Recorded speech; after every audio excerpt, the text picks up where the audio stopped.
All right, my friend, let's talk directly. This game against Detroit, it's not just another date on the schedule, it's a measuring stick. It's the type of matchup that tells you exactly where your team stands heading into the final stretch. And after everything we've seen this season, the lows of that Cardinals embarrassment, the highs of beating 2 Super Bowl teams in 4 days, the Cowboys finally walk into a game with the confidence of a team that knows it can beat anybody, as long as it doesn't beat itself. You and I watched this team climb out of that early season hole. We watched them find their identity again. We watched Dak get hot, the receivers get more involved, Brian Schottenheimer find his rhythm calling plays, and the defense go from chaotic to at least respectable. And now here comes Detroit, a team that has talent, but a team that's also stumbling. This is where Dallas needs to capitalize. Detroit barely sneaked by the Giants. They looked lost against Philly. They fell apart against Green Bay. And now, they're banged up, they're frustrated, and they're searching for answers. But here's the part I need Cowboys fans to not fall for. Do not get complacent. This is still a tough team with explosive players. This is still a head coach who takes weird risks, who goes for 4th downs that make no sense, who is not afraid to roll the dice even when he shouldn't. And for Dallas, all that means one thing: preparation and discipline win this game. Ego and laziness lose it. Brian Schottenheimer already set the tone, practicing outdoors in the cold even though the game is indoors. That's culture. That's urgency. That's a staff saying, "We're not letting Detroit be a trap game. Not this week. Not with what we have in front of us." Before we dive into the X's and O's, let me say this clearly. If Dallas handles its business like a professional playoff team, the Cowboys win this game. Period. But if they mess around, if they come in relaxed, if they overlook Detroit because of the injuries and recent losses, that's when upsets happen. This chapter sets the stage for what you and I already know. This game is a chess match, a winnable one, but a dangerous one. And now we start breaking down how the Cowboys must attack, starting with the number one thing that decides this matchup: stopping Jahmyr Gibbs before he destroys the game plan. More on that in the next chapter. Before we jump to the next chapter, let me ask you this. Do you think the Cowboys should be the favorite to win this game, yes or no? Drop your vote in the comments. And hey, help us hit that 17,000 subscriber goal. Hit that like button and subscribe so more Cowboys fans get this breakdown. All right, let's get into the real heart of this matchup. Stopping the guy who makes Detroit's entire offense explode. Jahmyr Gibbs. If you take him out of rhythm, you don't just slow the Lions down. You force them into the exact kind of game script they hate. And that's where Dallas can control the night. Gibbs is the Lions' primary big play hub. Runs, swings, bubbles, arrows, crossers, quick flats, screens. Everything that turns a simple touch into a 20-yard chunk. What makes him dangerous isn't just his speed. It's the way the Lions package him with David Montgomery. Montgomery softens you inside, then Gibbs hits you outside or underneath when your linebackers start cheating their steps. That combination kills defenses that lose run-fit discipline or miss early tackles. And that's been the story this season. Detroit doesn't need deep shots when their backs are averaging chunk yards after contact. If Dallas tries to play hero ball or over-pursue, the Lions punish you with YC that forces the safeties to creep down. And that's when Jared Goff gets the easy in-breakers and overs behind the second level. So the Cowboys' mission is simple. Take Gibbs out of rhythm. How? 1. A-gap pressure early. Detroit hates being behind schedule. If Dallas walks up a linebacker and threatens A-gap pressure on early downs, it forces the interior OL to hesitate. And that hesitation disrupts the timing of the play action and the swing action. Gibbs runs off those looks. Even when you don't blitz, just showing that front forces Goff to check protections and slows down their rhythm plays. 2. Linebacker discipline versus flats and screens. This is everything. Detroit uses stacked looks to get Gibbs free access into the flat. Dallas must avoid overrunning the angle. Stay square, shuffle, laterally, then close. If you fly downhill too early, Gibbs cuts back and you're done. 3. Limit bubble, screen seams. The Lions love quick bubbles when defenses widen too slowly. Corners need to trigger immediately, and Dallas must tackle on first contact. No whiffing, no arm tackling. Rally and wrap. Make them live in 2nd and 8 instead of 2nd and 3. 4. Edge containment and inside push. This is the real matchup to watch. Detroit wants Gibbs to break contain. If the Cowboys seal the edges and get interior push from the tackles, Goff is forced into long downs where he has to become a pocket passer. And that's when disguising coverage works. The formula is clear. Force Detroit into 3rd and long, then rotate between 2 high looks and late safety spins to bait Goff into throwing short of the sticks. Before we move on, quick interaction. Yes, no vote. Should Dallas blitz the A-gap on early downs, yes or no? Comments. Who tackles Jahmyr better, our linebackers or our safeties? Tell me, who you trust and why? CTA. If you love defensive breakdowns, smash like and subscribe. Help us get to 17,000 so I can keep bringing these to you. Now that we've talked about slowing down their offense, let's flip the script. Because this game is just as much about how Dallas attacks Detroit's secondary. And let me tell you, this is a pick your poison matchup for the Lions. Their corners and safeties have been up and down, battling depth issues and communication problems, and this is exactly where the Cowboys can dictate terms. The key? Motion, speed, and controlled chaos. Start with CeeDee Lamb and George Pickens. You can't leave them static. Detroit is far less comfortable when they're forced to adjust on the fly. Pre-snap motion, especially fast motion across the formation, forces their corners to declare whether they're playing man or zone. When they're slow to pass guys off, Dallas gets free access on slants, quick outs, and even vertical stems. Think about this. CeeDee in a reduced split, motioning out to widen the corner, then snapping the ball mid-motion to give him a running start on a slant-to-flat concept. Detroit's corners struggle flipping their hips on those sudden angle changes. You get instant leverage, and now it's just about spacing. Pickens clearing out the boundary with a vertical, Lamb knifing underneath, and Dak reading the flat defender. But this can't be a two-man show. Jake Ferguson needs to be part of the assault. Detroit's smaller safeties have trouble matching tight ends up the seam, especially when the Cowboys use play action to freeze the linebackers. A simple Y seam off a run look can force the safety into a no-win situation. Help on the seam and give up the slant behind him, or sit low and give Ferguson a free runway up the hash. Don't forget the backfield either. Malik Davis as a change of pace option adds another layer. Split him out wide, motion him back in, or run him on quick arrow routes. Every time you force Detroit to widen their second level, you're stretching their rules and creating natural pick surfaces for the quick game. Another big advantage, receiver rotation. Don't let Detroit settle.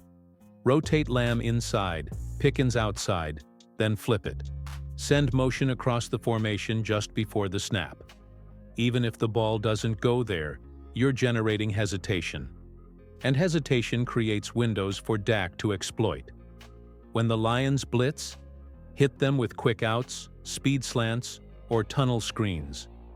Their DBs are aggressive, sometimes overly so, and one wrong step opens a big play lane.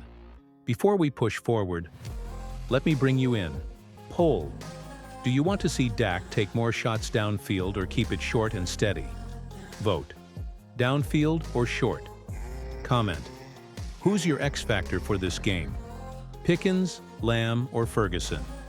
Type the name and tell me why. If you want more offensive breakdowns like this, hit like and subscribe. We're chasing 17,000, and every sub helps the channel grow. If there's one thing that swings a Cowboys-Lions game more than anything else, it's pressure. Real, consistent, in-your-face pressure that forces Jared Goff off his spot and turns every Detroit drive into a test of survival. And here's the truth. Not all pressure is created equal. Edge heat is great, but interior and A-gap pressure is what truly breaks Goff's rhythm. Goff is a timing quarterback. He wants clean platforms, quick resets, and a steady interior pocket. When the rush comes from the outside only, he steps up and fires in rhythm. But when you collapse the front of the pocket, when the A-gaps get muddy, everything changes. His feet get jittery, his eyes drop, and the ball comes out early or late. Either one is an opportunity for Dallas. So how do the Cowboys manufacture that chaos? 1. A-gap threats to stress the center.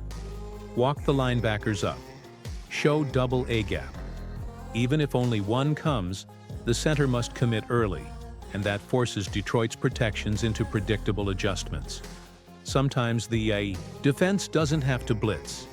Just show the look and bail. That hesitation alone disrupts timing. 2. Interior push plus stunts. This is where the big guys inside become the stars. A simple tech stunt, tackle first, and looping in, can catch Detroit's guards flat-footed. When the guard chases the penetrator and the looping end wraps into the A-gap, Goff is suddenly staring at a wall of bodies. And once you get him resetting his feet, the throw loses accuracy fast. 3. Edge containment, not reckless edge rush. Don't crash too wildly. Detroit loves exploiting over-pursuit with Gibbs. Set the edge, squeeze the pocket, force Goff backward instead of sideways. Coverage wins behind disciplined rush lanes. But pressure alone isn't enough. You need takeaways. Turnovers come from habits, not luck. Disciplined tackling strips YAC before it starts. One defender wraps, the second arrives with hands on the ball. Punch, rake, twist, whatever technique fits the moment. Detroit's receivers are tough, but they do put the ball on the ground when forced to adjust to off-target throws. Dallas's secondary can help generate those throws by baiting Goff. Show too high pre-snap, rotate late, invite the glance route, then drive downhill. Even if you don't pick it off, you force awkward catches. Awkward catches lead to tip balls. Tip balls lead to turnovers.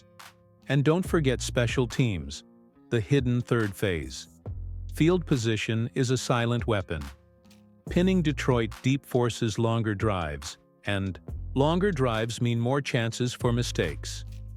Punts downed inside the 10, clean returns from Dallas, and error-free ball security. All of it contributes to the turnover battle without ever appearing on a highlight reel. Complementary football is how you win these tight late-season games. Defense pressures the pocket. Special teams win the field. The offense protects the ball. Do those three things together, and the margins tilt toward Dallas. Before we move to the final chapter, quick engagement. Type turnover if you want to see the defense rip one out this week. Poll: would you rather have A.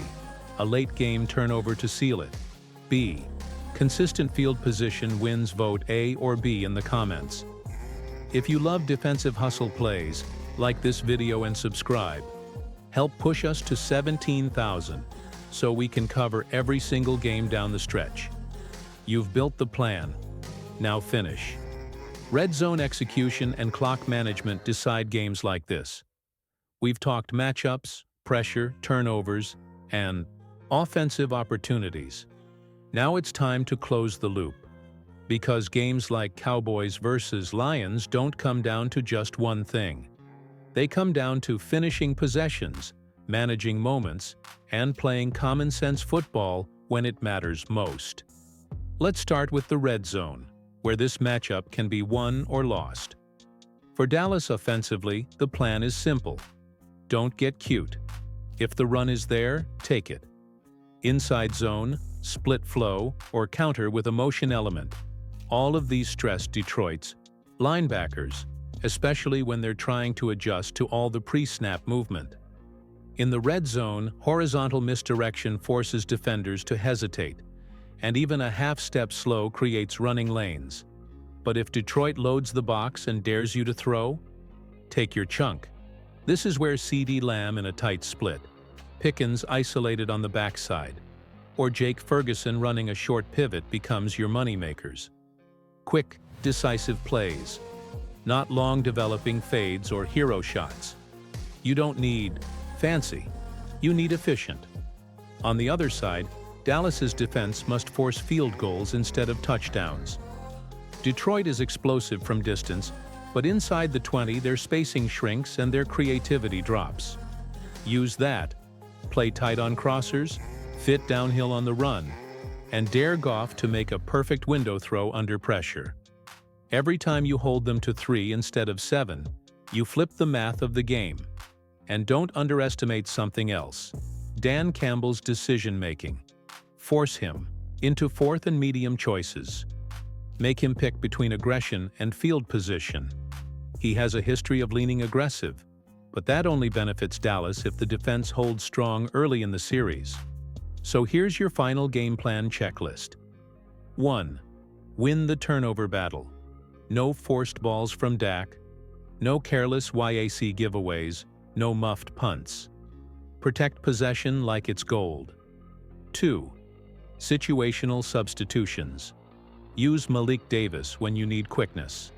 Rotate the receivers to keep Detroit guessing. Bring in the heavy front on goal line downs. Don't telegraph tendencies. 3. Fourth down philosophy. Know who you are. If it's fourth and short near midfield and the run game is rolling, trust it. If not, punt and pin. Don't turn the ball over on downs and give Detroit short fields. 4. Clock management. 2-minute, 4-minute, end of half, end of game. Be decisive. Don't leave 40 seconds sitting on the play clock. Don't burn timeouts on personnel confusion. Play like you expect to control the final possession. 5. Tackle Gibbs every chance you get.